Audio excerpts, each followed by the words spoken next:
والله يرزق من يشاء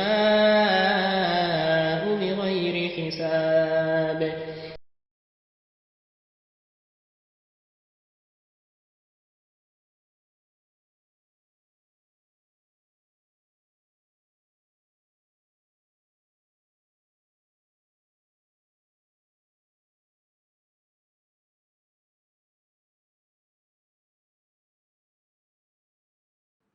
أعوذ بالله السميع العليم من الشيطان الرجيم. بسم الله الرحمن الرحيم. الحمد لله رب العالمين، والصلاة والسلام الأتمان الأكملان على خير خلق الله نبينا محمد وعلى آله وصحبه أجمعين. سبحانك لا علم لنا إلا ما علمتنا إنك أنت العليم الحكيم. اللهم يا معلم إبراهيم علمنا، ويا مفهم سليمان فهمنا. اللهم انفعنا بما علمتنا وعلمنا ما ينفعنا وزدنا علما. اللهم لا سهل إلا ما جعلته سهلا وأنت تجعل الحزن إذا شئت سهلا. السلام عليكم ورحمة الله وبركاته. Louange à Allah, nous le louons, nous le glorifions et nous lui implorons son secours. Nous attestons qu'il n'y a point de divinité digne d'adoration en dehors d'Allah, qui est unique et sans associé. Et nous attestons également que Mohammed sallallahu alayhi wa sallam est son prophète et messager, car a pris sur lui et le salut, ainsi que sa noble famille, ses vertueux compagnons, et tous ceux qui suivront sa voie jusqu'au jour de compte, qu'Allah nous inscrit parmi ceux-là. Alhamdulillah, nous allons poursuivre toujours avec notre chapitre qui est consacré à la prière des défaites. Aujourd'hui, l'hadith que nous avons, cet hadith a été rapporté de Atiya. Atiya était une femme active dans la communauté du prophète Mohammed sallallahu alayhi wa sallam. Elle se chargeait de laver le corps, surtout les femmes qui décédaient, celles qui lavaient le corps. Même c'est elle-même qui a lavé le corps de la fille du prophète Zainab radiallahu ta'ala anha.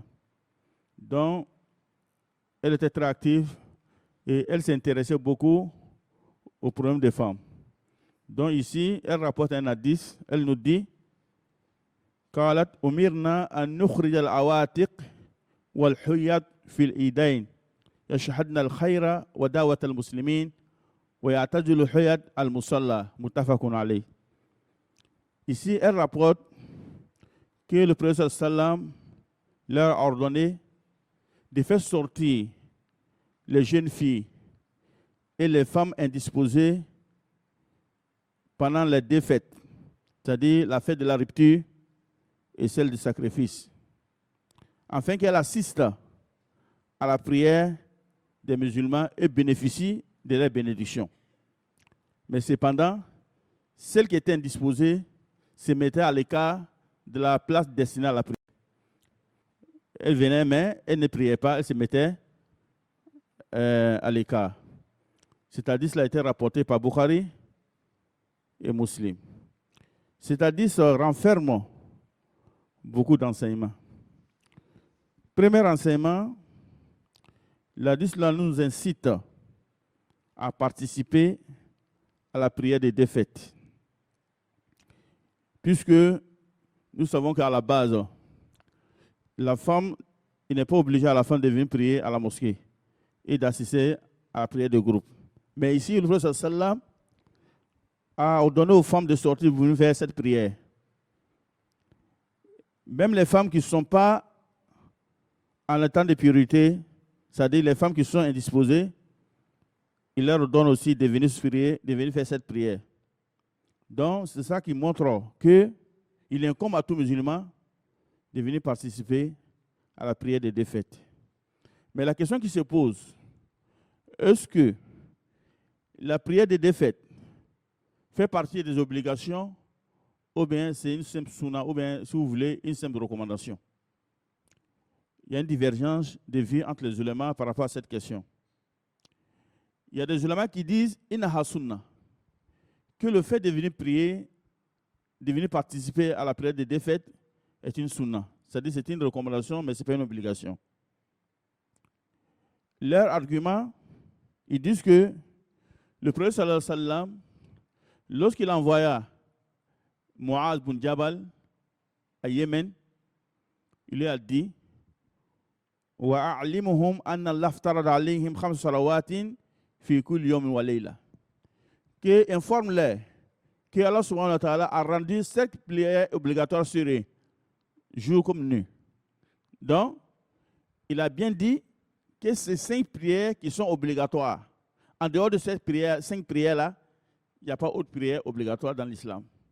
Donc, c'est ça qui veut dire que la prière de la fête, ne faisant pas partie des 5 prières, donc c'est une prière surrogatoire, mais ce n'est pas une prière obligatoire. Le deuxième hadith qu'ils ont pris comme argument, ils disent qu'un bédouin est venu voir le prophète sallallahu alayhi wa sallam, il a dit au prophète, quelles sont les prières qui sont obligatoires en islam? Le prophète sallallahu alayhi wa sallam a cité les 5 prières que nous connaissons. Maintenant, après l'avoir cité, le bédouin a reposé la question au prophète sallallahu alayhi wa sallam. Il dit au prophète, en dehors de ces 5 prières-là, est-ce qu'il y a d'autres prières qui sont obligatoires sur moi? Il dit non, en dehors de 5 prières, il n'y a pas autre prière qui est obligatoire. Tout ce que tu feras en dehors de ces 5 prières-là seront considérées comme des prières surrogatoires. Donc cela veut dire qu'en dehors de 5 prières, en islam, il n'y a pas autre prière qui est obligatoire, quand on donne la bonne compréhension.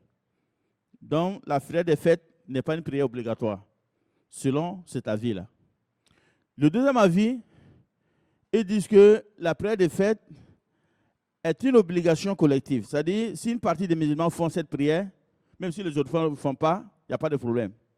Mais tout le monde refuse de faire cette prière et tout le monde va avoir des péchés. Puisque c'est comme la prière mortière. 5 mm de 7, les musulmans ont l'obligation de prier sur son corps.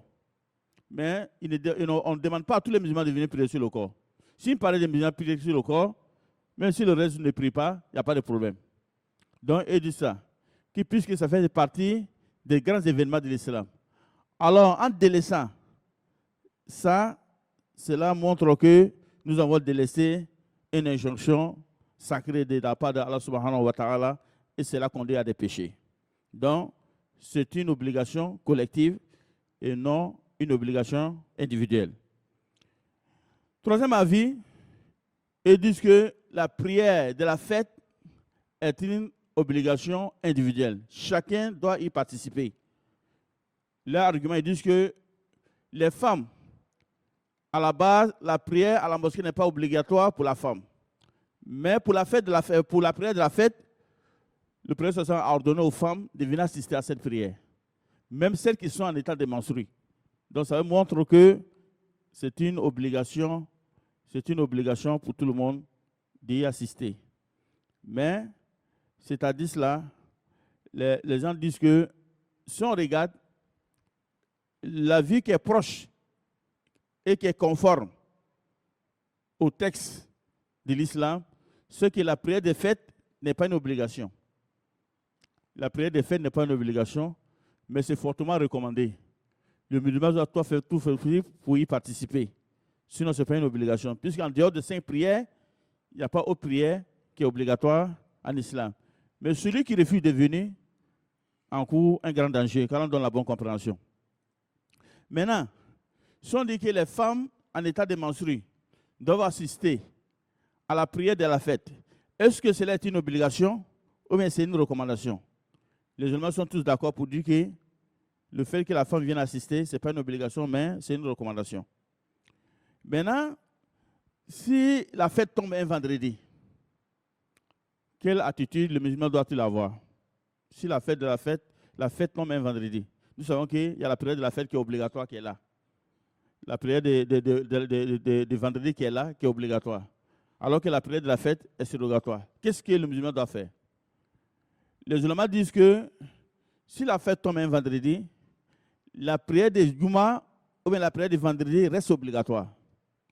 Mais celui qui a participé à la prière de la fête n'a pas l'obligation de venir assister à la prière de Juma. Il peut rester chez lui pour faire la prière de Zuhur, s'il veut.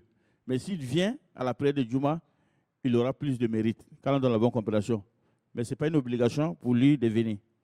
Également, est-ce que le musulman peut laisser la prière de la fête pour venir assister à la prière de Juma si la prière de fête tombait un vendredi? Les musulmans disent non, il faut qu'il assiste à la prière de la fête.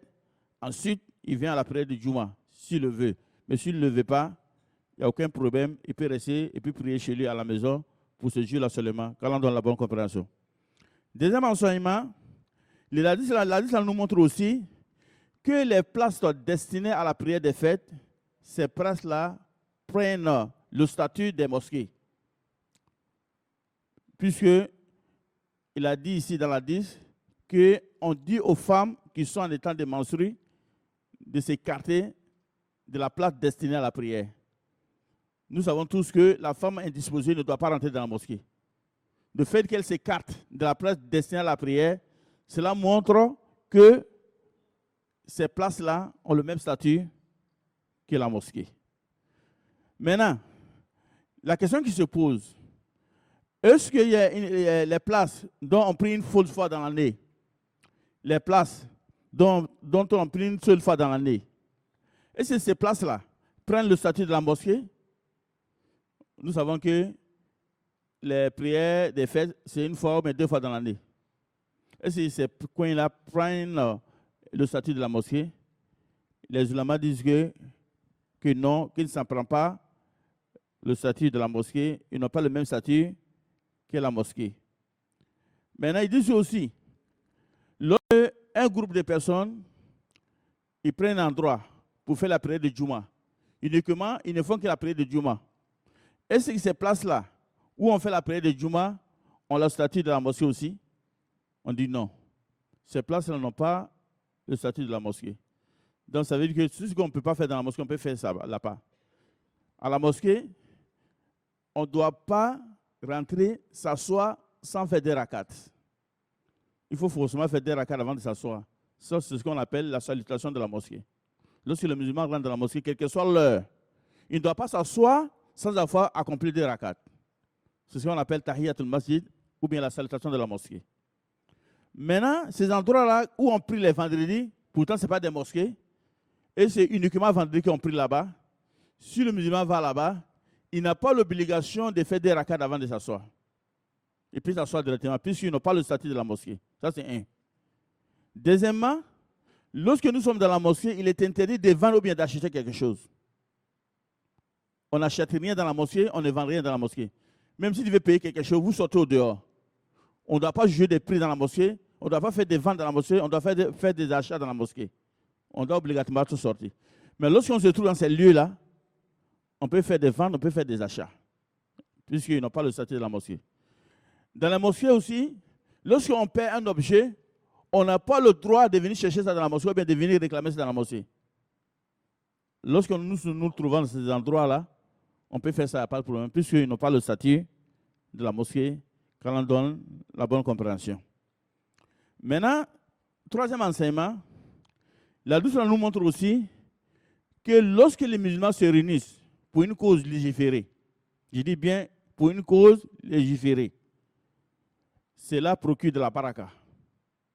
C'est pourquoi le professeur Sallam a dit aux femmes de venir assister à la prière pour bénéficier des bénédictions qui seront faites ces jours-là, puisque les musulmans sont réunis. Ça, uniquement lorsqu'ils sont réunis pour des causes légiférées. Mais lorsqu'ils sont réunis pour les causes qui ne sont pas légiférées, cela ne procure pas de baraka. Par exemple, lorsque les musulmans se réunissent pour faire le sacrifice du 7e jour, ou bien 40e jour, ou bien de l'anniversaire, ça, ce n'est pas légiféré. Ça ne procure pas de la baraka. Ça ne procure pas de la baraka. On parle uniquement lorsque les musulmans se réunissent pour des causes qui sont légiférées en islam, quand on donne la bonne compréhension.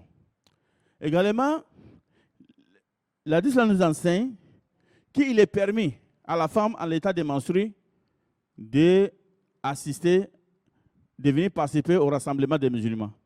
C'est pourquoi il est autorisé à la femme en l'état de menstruer de partir à Mina pendant le Hajj. de partir à Arafat et de partir à Muzdalifa. Elle peut faire tous les rites liés au Hajj. Mais seulement ce qu'elle ne peut pas faire, elle peut pas faire le tour autour de la Kaaba, elle peut faire le tawaf. Lorsque la femme est indisposée, elle n'a pas le droit de faire le tawaf, puisque la Kaaba se trouve dans l'enceinte de la mosquée. Alors que lorsque la femme est indisposée, elle n'a pas le droit de rentrer dans la mosquée. Elle ne doit pas rentrer dans la mosquée. Mais s'il s'agit d'aller à Mina, d'aller à Arafat, d'aller à Muzdalifa, tout ça, la femme est autorisée à faire pendant le Hajj, quand on donne la bonne compréhension. La Hadith nous enseigne également que lorsque les musulmans sont rassemblés, les bénédictions qu'ils font, ces bénédictions la font exaucer par la grâce d'Allah subhanahu wa ta'ala. Lorsque les musulmans se mettent ensemble et ils font des bénédictions, généralement ces bénédictions-là sont exaucées. Mais j'ai bien dit que si c'est pour une cause légiférée. Mais si ce n'est pas de cause légiférée, certainement ces bénédictions ne seront pas exaucées. Puisque lorsqu'on se réunit pour des causes non légiférées, cela rentre dans les obéissances d'Allah subhanahu wa ta'ala quand on donne la bonne compréhension. Également, les livres nous enseignent qu'il est possible pour la femme musulmane de sortir pour chercher la science lorsqu'elle se trouve à l'abri des tentations. Si elle n'a pas de tentations, elle peut sortir pour chercher la science. Mais si elle a des tentations, non, en ce moment, elle n'est pas autorisée à sortir. Mais si elle n'a pas de tentations, il est permis à la femme musulmane de sortir pour chercher la science. Regardons dans la bonne compréhension. Également, le dernier enseignement par rapport à cet hadith, les femmes ont posé une question au prophète sallallahu alayhi wa sallam. Il dit au prophète, tu nous dis de faire sortir les jeunes filles et les femmes en état de menstruer le jour de défaite. Mais celles qui n'ont pas d'habit de prière, qu'est-ce qu'il faut faire avec elles? Le prophète sallallahu alayhi wa sallam dit que sa sœur lui donne un habit de prière. Donc cela veut dire que en islam, la femme ne peut pas prier avec n'importe quel habit. Il y a des habits avec lesquels la femme peut prier. Puisque la nudité de la femme, dans la prière, c'est tout son corps, sauf son visage et ses deux paumes. La femme en priant, elle doit tout fermer. Fermer jusqu'aux pieds. Elle ne doit pas prier avec des habits transparents. Donc il faut faire très attention. Quand nos femmes prient à la maison, ou bien nos filles, ou bien nos soeurs prient à la maison, il faut que nous fassions attention. La femme, elle doit fermer tout, sauf son visage et puis les deux paumes. Si la femme prie avec des habits transparents, où on voit son cou, ou bien on voit son corps, cette prière ne sera pas exaucée, puisque se continuera comme elle a prié sans habit. Donc il faut faire très attention à ça. Pour l'homme, la nudité de l'homme compte de nombreux jusqu'au genou. Dans les pires des cas, si on ne trouve pas des habits, si on trouve quelque chose qui peut couvrir du nombril jusqu'au genou, on peut prier, l'homme peut prier. Mais pour la femme, ce n'est pas possible. Il faut qu'elle ferme tout le corps, exception, sauf ses deux mains ou bien son visage. Quand on donne la bonne compréhension. Ça, c'était en ce qui concerne le premier hadith. Le deuxième hadith que nous avons, cet hadith a été rapporté par Ibn Omar, qu'Allah l'agrée. Il dit, quand Nabi sallallahu alayhi wa sallam wa Abu Bakr wa Omar, ils sont l'un al-Eidain qabla al-khutbah. Ils disent que, Ibn Omar nous dit ici, que le prophète sallallahu alayhi wa sallam, dans son habitude, il faisait d'abord les 2 rakats de la fête avant de faire le sermon. Nous savons que dans la prière de vendredi, le sermon précède la prière. Mais c'est le contraire dans la prière de fête. C'est la prière, on doit faire d'abord avant de faire le sermon. C'est comme ça dans la fête. Ici, si Ibn Omar nous disait que le prophète sallam avait l'habitude de faire la prière de fête, de faire la prière avant de faire le sermon, ça suffisait. Puisque notre modèle en islam, c'est le prophète sallallahu alayhi wa sallam. Il n'avait pas besoin de mentionner Abu Bakr ou bien de mentionner Omar. Mais pourquoi il a mentionné les deux avec le prophète sallallahu alayhi wa sallam? Les ulama disent pour 2 raisons. La première raison, c'est pour montrer que cette sunna n'a pas été abrogée après la mort du prophète sallallahu alayhi wa sallam. Puisque si Abu Bakr a fait après le prophète, Omar a fait après le prophète, ça veut dire qu'il n'a pas été abrogé. C'est une sunna qui continue, jusqu'à la fin du temps. Ça, c'est pour expliquer ça, premièrement. Deuxièmement, c'est prendre ça compte, argument contre des imams qui font précéder la prière avec le sermon. Il y a des imams pour la fête et ils font d'abord le sermon avant de faire la prière. Ça, ce n'est pas conforme à la sunna. Ça ne fait pas partie de la sunna du prophète sallallahu alayhi wa sallam. Ce qu'on doit faire, c'est de faire d'abord la prière le jour de la fête. Après la prière, on fait le sermon. Maintenant, pourquoi dans la prière de vendredi, on fait d'abord le sermon avant de faire la prière? Et puis dans la prière de la fête, on fait la prière d'abord avant de faire le sermon. Pourquoi? Ici, les ulémas disent que le sermon pour la prière de vendredi est une condition. C'est-à-dire qu'on ne peut pas faire la prière de vendredi sans sermon. Si on se retrouve regroupé dans un endroit, un vendredi, il est l'heure de la prière, il n'y a personne pour faire sermon, donc on transforme la prière en prière de jour. Mais on ne peut pas faire prière de vendredi. Il faut que la prière de vendredi soit précédée par le sermon. C'est une condition. En ce qui concerne la fête, le sermon n'est pas une condition dans la prière de fête. Si on fait, c'est bon. Si on ne fait pas, il n'y a pas de problème. C'est ça la différence. Alors, la prière de Juma, on ne peut pas faire sans sermon. Par contre, la prière de fête, on peut faire sans sermon. Donc, c'est pourquoi. Donc, c'est comme la purification pour la prière. Lorsque le musulman veut prier, il faut qu'il se purifie d'abord. Il ne peut pas prier avant de se purifier. S'il se purifie après la prière, c'est que cette prière n'est pas exaucée. Il faut forcément qu'il se purifie avant de prier, puisque la purification est une condition de la prière. C'est même chose ici. Le sermon du vendredi est une condition pour la prière du vendredi. Il faut forcément le sermon avant de procéder à la prière. Lorsqu'on prie sans sermon le vendredi, cette prière ne sera pas considérée comme prière de vendredi, car on donne la bonne compréhension. Maintenant, la question qui se pose, dans la prière de la fête, on sait que dans la prière de vendredi, il y a des sermons qui sont séparés par une petite pause. Est-ce que c'est la même chose pour la prière de la fête, ou bien un seul sermon suffit pour la prière de la fête? Les hadiths montrent qu'on peut faire un seul sermon pour la fête. Si vous voyez un imam, le jour de la fête, fait un seul sermon, c'est valable, il n'y a pas de problème. Il y a beaucoup d'hadiths qui indiquent ça.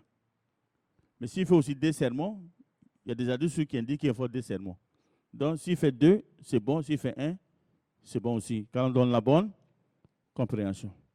Maintenant, la troisième chose, pourquoi les ulémas, les compagnons ont fait 4 de ces hadiths-là? Pourquoi ils ont envoyé ces hadiths-là? Pour dire que le prophète sallam avait l'habitude de faire la prière avant de faire le sermon le jour des fêtes. Pourquoi ils ont envoyé ces hadiths? Pour 2 raisons. La première raison, pour montrer que c'est ça qui est la sunna. C'est ça qui est conforme avec les pratiques du prophète sallallahu alayhi wa sallam. Quelqu'un qui suit le prophète, il a l'obligation de faire la prière des fêtes avant de faire le sermon. Ça, c'est montrer que cette sunna-là reste. Elle reste et on doit travailler avec cette sunna. Deuxième raison, c'est pour montrer à ceux qui font le sermon avant la prière pour dire qu'ils sont en erreur. Leur pratique n'est pas conforme à celle du prophète Mohammed sallallahu alayhi wa sallam. Donc c'est pour dénoncer ce qu'ils font. Au temps de Marwan bin Abdul Hakam, Marwan bin Hakam est l'un des califes des musulmans. Lui, il avait l'habitude de faire d'abord le sermon avant de faire la prière. Et lorsqu'il a fait ça, il y avait un compagnon du prophète qui s'appelle Abu Saïd al-Khudri, il a dénoncé. Il s'est levé devant tout le monde et dit que l'imam, ce qu'il t'a fait, ce n'est pas comme ça on fait. Le prophète sallam, sa sunna veut qu'on fasse la prière avant de faire le sermon. Et toi, tu fais le contraire. Lui, il dit que non, moi j'ai fait ça pour nous une bonne intention. puisque je veux que les gens restent pour écouter le sermon. Généralement, quand le sermon est fait, avant la prière, les gens restent attentifs. Ils écoutent le sermon. Mais souvent, lorsqu'on finit la prière, on veut faire le sermon, il y a certaines personnes qui s'en vont. Ils n'écoutent pas le sermon. C'est pourquoi, lui, il a jugé bon de faire précéder la prière par le sermon, pour que les gens puissent écouter le sermon. On leur a dit que non, même si ton intention est bonne, mais ça ne peut pas légiférer une œuvre. Une adoration, on l'a fait comme la prophète l'a fait. On ne change pas l'adoration. La bonne intention ne suffit pas. Tu dois faire comme le prophète l'a fait. Ceux qui vont rester, ils n'ont qu'à rester. Ceux qui vont partir, ils n'ont qu'à partir. Mais toi, tu ne dois pas changer la pratique.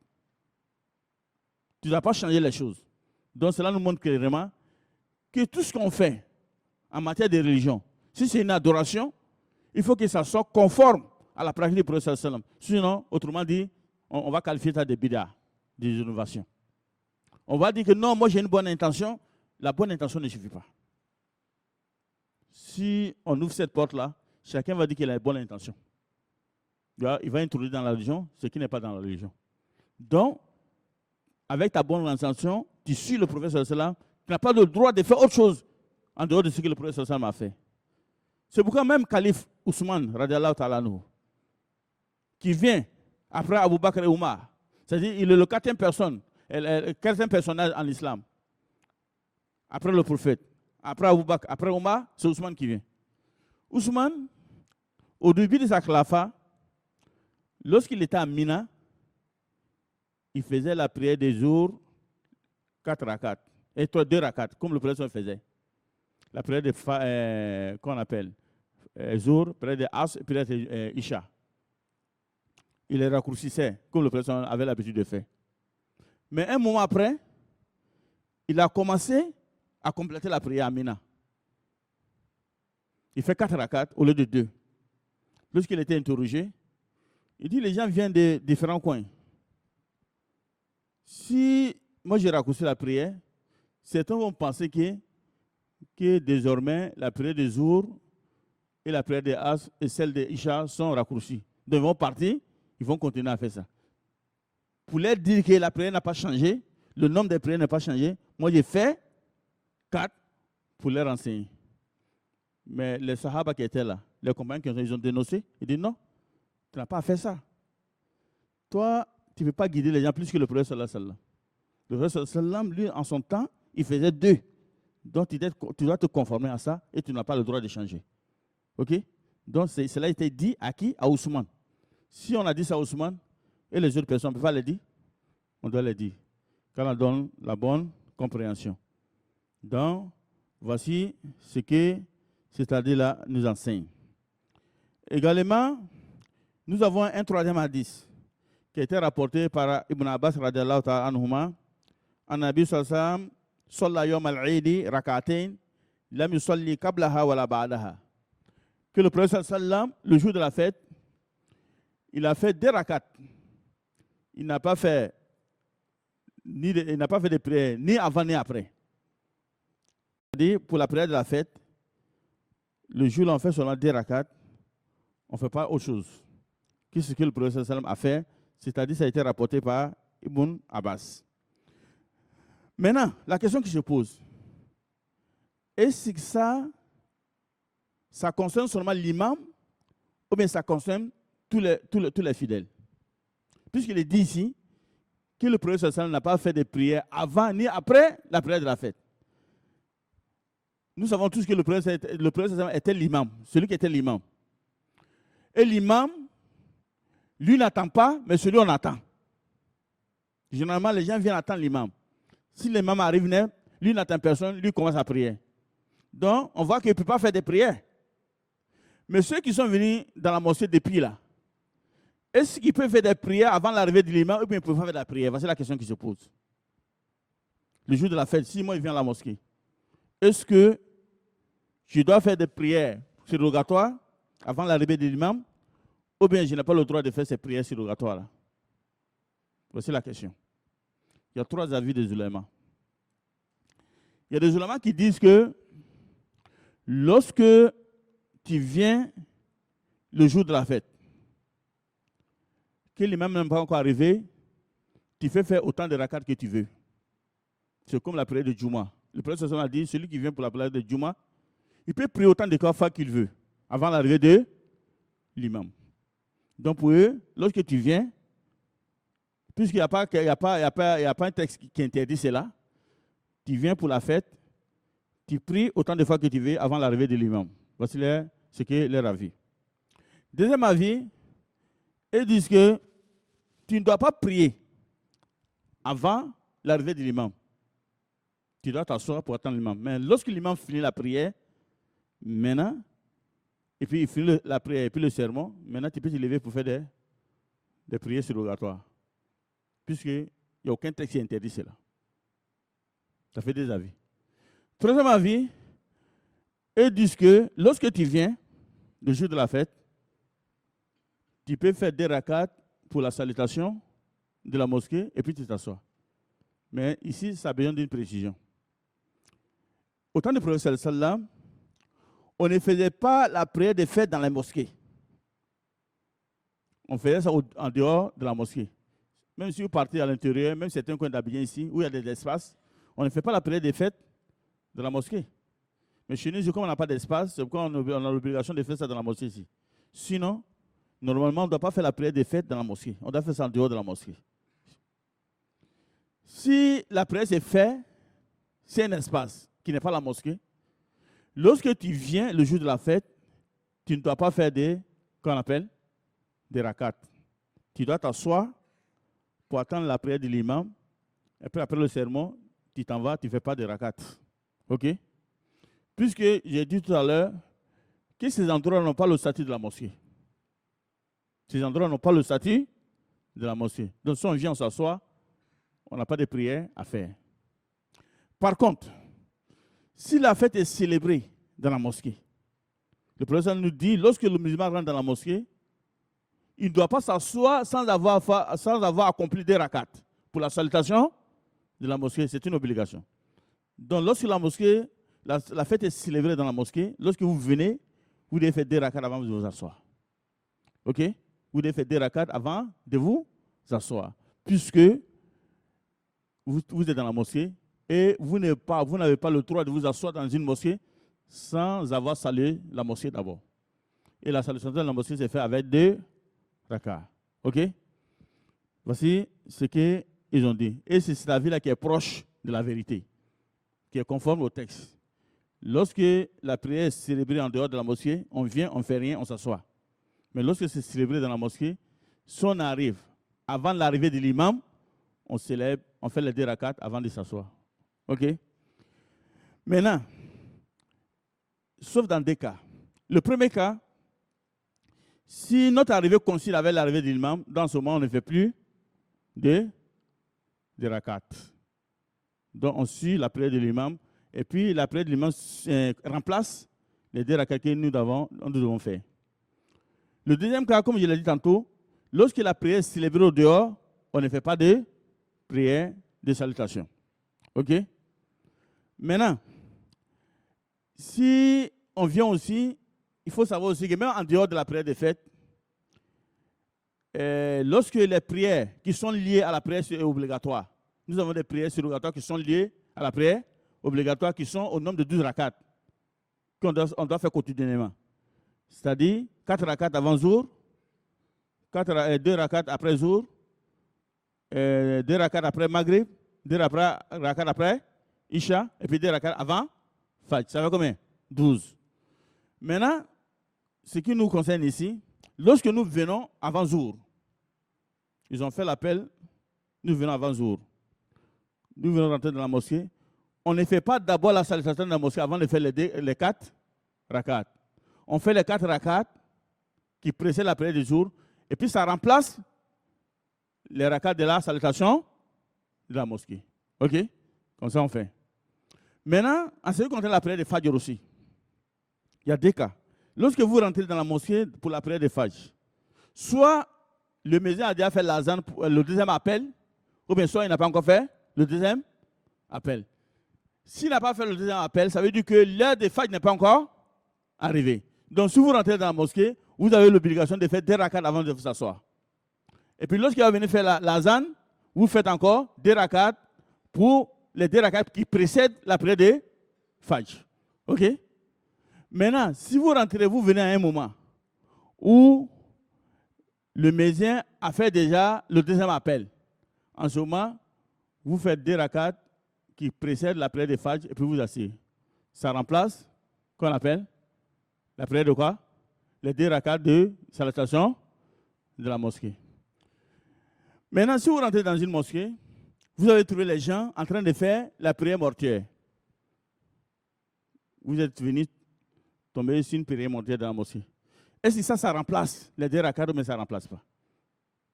La prière mortuaire ne remplace pas les 2 rakats.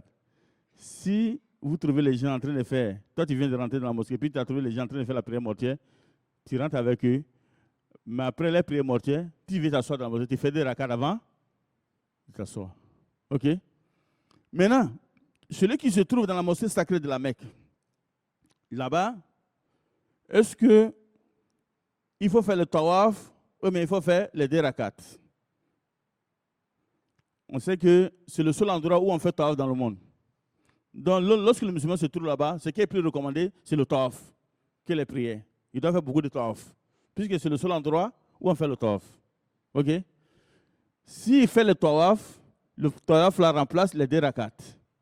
Puisque après le tawaf, il doit faire 2 rakats. Donc, ça remplace les 2 rakats. OK? Maintenant, s'il rentre, lui, il n'a pas l'intention de faire tawaf. Il veut s'asseoir pour écouter un enseignement. Ou bien il veut s'asseoir pour faire une lecture coranique. Ou bien il veut s'asseoir pour faire des zikr. En ce moment, il a l'obligation de faire 2 rakats avant de s'asseoir, conformément au texte. Donc voici comment on doit faire, Inch'Allah. Quand on donne la bonne compréhension, qui nous guide sans cesse sur le droit chemin. Donc on va s'arrêter là, Inch'Allah, pour aujourd'hui. Ça nous donne la semaine prochaine, Inch'Allah. On va continuer, Inch'Allah. Hazza wa sallallahu ala Muhammad wa ala alihi wa sahbihi ajma'in. Wassalamu alaikum wa rahmatullahi wa barakatuh. والله يرزق من يشاء بغير حساب